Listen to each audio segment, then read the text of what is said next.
How to install Google Classroom in laptop. So if you want to install Google Classroom in your laptop, then what you need to do is first you need to go with your browser, and here you can simply search for Google Classroom.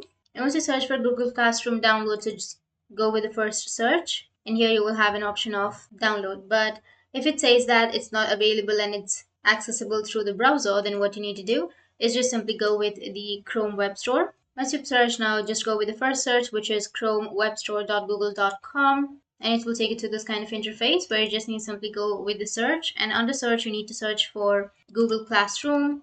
And once you've searched, you will have the Google Classroom right here under your Chrome Web Store. You can simply click on Add to Chrome and add that to your Chrome. Or the other thing is you can just go with your apps, which is on the upper right, and from here you can simply search for Google Classroom, which is right here. Now once you're under the Classroom, you need to simply go with the upper right, which has that three dots, and then go with Save, Cast, and Share, or you can go with More Tools.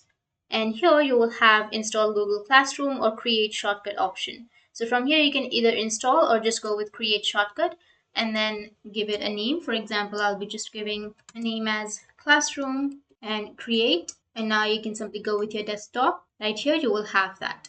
So that's how you can install Google Classroom in your laptop, and if you have any questions, feel free to comment below. Thanks for watching.